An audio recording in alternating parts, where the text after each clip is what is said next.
Good morning. It's me again. Still in school, but it's holidays now, so I'm not in my shirt and tie anymore. I do wear my own clothes sometimes. And today I'm going to read you another story from my collection of Naughty Stories for Good Boys and Girls by Christopher Mill. This one today is called That Dirty Dog. My dad's tough, really tough. He drives a big black truck and he reckons he's never cried in his life. For breakfast he has cornflakes, but always in a dirty bowl. And if he's got a lot of heavy lifting to do that day, he sprinkles crushed bricks on top.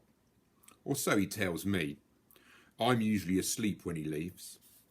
Except for Saturdays. Dad starts late on Saturdays, and if I've been good, he'll let me come with him on a trip he does to the brickworks.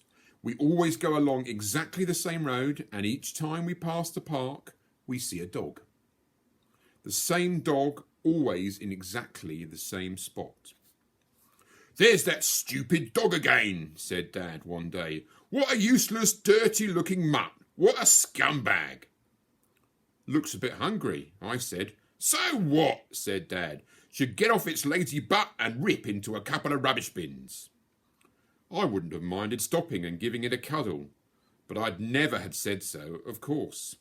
Dad would have called me a wussy or a big sooky baby. Dad used to reckon everyone was a wussy unless they drove a truck and drank beer like him.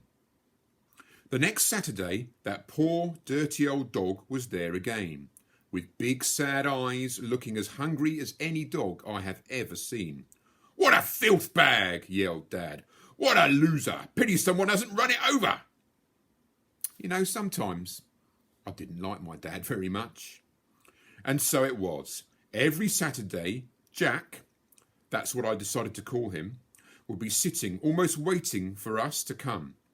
Until one day, when he wasn't there at all. I looked everywhere, but nothing. Wonder where he is, I said. Who cares, said Dad. Better off dead, anyway.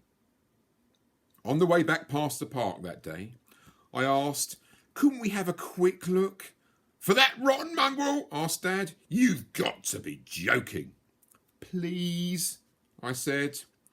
He might be lying somewhere hurt. I'll wash your truck for you. All of it, I promise, and the inside as well. Now, it so happened that Dad's footy team was on the replay that night, and he knew if he washed the truck himself, he would miss the first half. Oh, all right, he said. Make it quick or I'll leave you here. Sure enough, Jack was hurt. Badly. Hit by a car, probably. I found him lying behind a tree, bleeding from the mouth. Dad! I screamed. You've got to help me. Jack's been hurt. Leave the useless mutt there to die, said Dad. I leant down to cuddle poor Jack, and he tried to lick me. But he was too sore to move, and I started to cry. Hell's bells, said Dad. He'd come over to have a look by now. If there's one thing I can't stand, it's a bloke crying. Get out the way and let me have a look. Dad felt around Jack's tummy and said, Yep, he's hurt all right. So now what?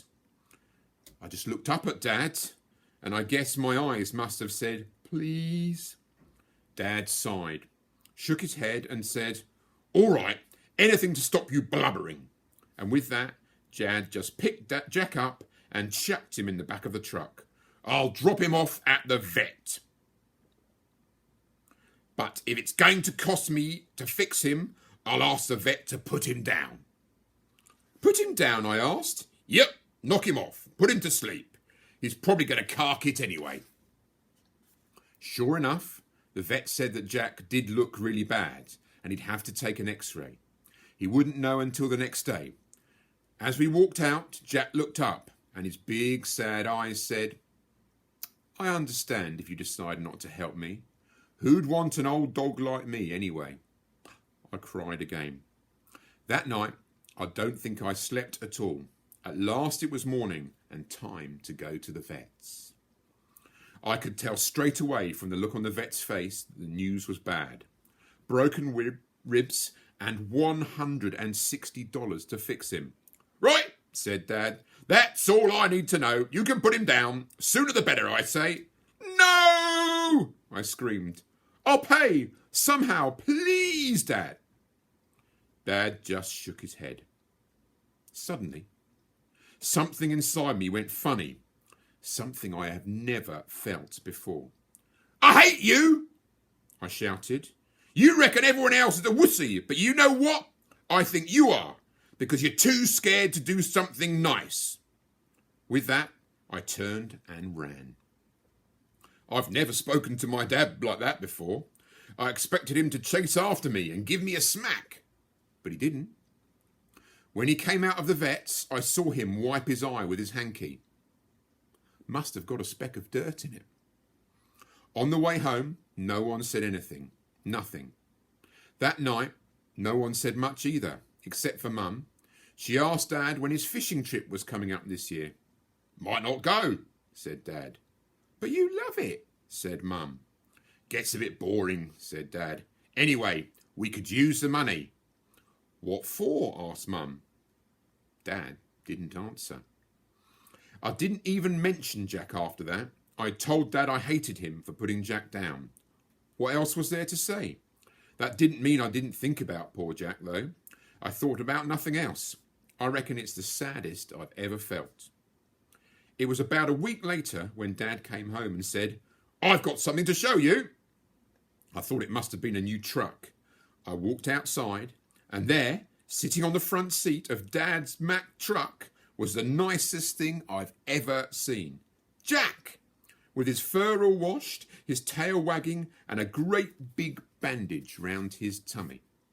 I raced over and gave Jack the biggest hug of his life, and turned and said, I love you, Dad. And I love you too, said Dad. This time, Dad must have had a speck in both eyes. Jack goes everywhere with Dad. When Dad does a job picking up sheep or cows, Jack helps him round them up. So he should, said Dad. Rotten mongrel owes me heaps. In the morning, Dad leans down and lets Jack lick his face. If that's tough, I want to be just like my dad.